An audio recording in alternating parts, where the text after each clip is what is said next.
Assalamualaikum warahmatullahi wabarakatuh.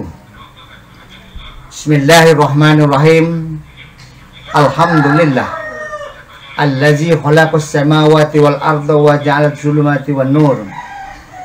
Summa allazina kafaru bi rabbihim ya'dilun. Wallazi khalaqakum min tinin summa qada ajala. Asyhadu an la ilaha illallah wa asyhadu anna Muhammadar Rasulullah sallallahu alaihi wasallam. Allahumma shalli wa sallim wa barik ala Muhammad wa ala alihi wa ashabihi Rasulillah. Saudara-saudaraku, jemaah yang dimuliakan oleh Allah Subhanahu wa taala. Dalam kesempatan yang berbahagia ini, dengan izin Allah, kita diberikan suatu kesehatan oleh Allah Subhanahu wa taala. Mudah-mudahan kita bisa melaksanakan Ramadan yang kelima ini dengan penuh rasa keikhlasan kita kepada Allah Subhanahu wa taala. Pada kesempatan yang berbahagia ini, di Ramadan yang kelima ini, kita akan mengangkat judul identitas orang-orang yang berakal berdasarkan Al-Quran surat yang ke-13 ayat yang ke-20 sampai yang ke-22. Maka oleh sebab itu ada identitas, ada ciri khas orang-orang yang diberikan akal oleh Allah Subhanahu wa taala. Kata Allah Subhanahu wa taala dalam Al-Quran, allazina yu'tu bi ahdillah wa la yanquduna al-mitsaqa, yaitu orang-orang yang senantiasa memenuhi janji Allah dan bukan perusak daripada perjanjian.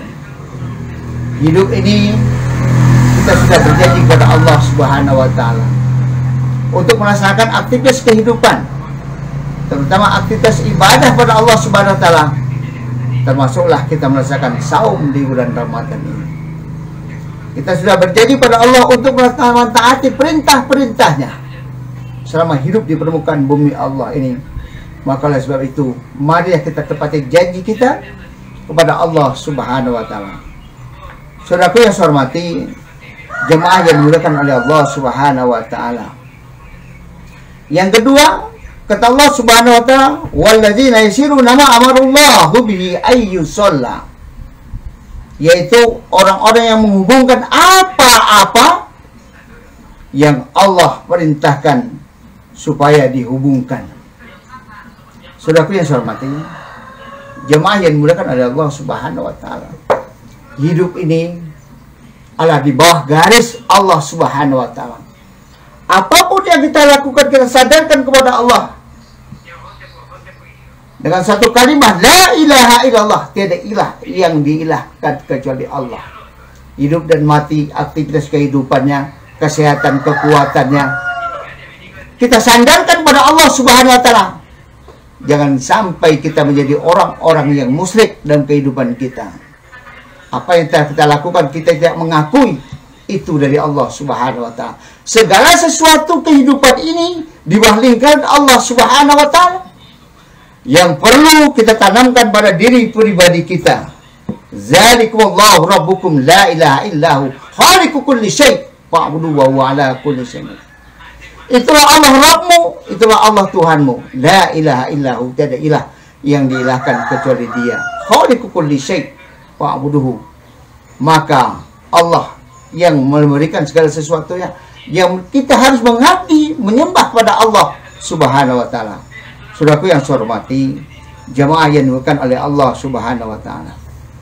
Yang ketiga adalah wa yasawna rabbahu wa yakhafuna nasu'al hisab, yaitu orang-orang yang takut kepada Allah Subhanahu wa taala dan takut pada hisabnya.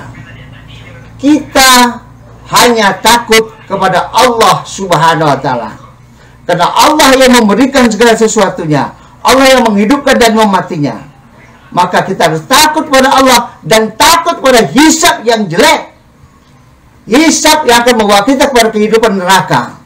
Maka oleh sebab itu, saudara yang saya hormati, mari kita hindari dalam kehidupan kita Kita hanya takut pada Allah Subhanahu wa taala, sehingga kita nanti mati jangan mati menjadi su'ul khotimah. Kita mati dalam keadaan husnul khotimah. Mudah-mudahan apa yang saya sampaikan ini ada manfaatnya pada diri pribadi saya, kepada kita semua, dan insya Allah kita akan menjadi manusia yang beruntung, dan insya Allah kita akan menjadi manusia yang senantiasa diridhai Allah oleh Allah Subhanahu wa taala. Lebih dan kurang mohon maaf. Billahi taufiq wal hidayah. Wassalamualaikum warahmatullahi wabarakatuh.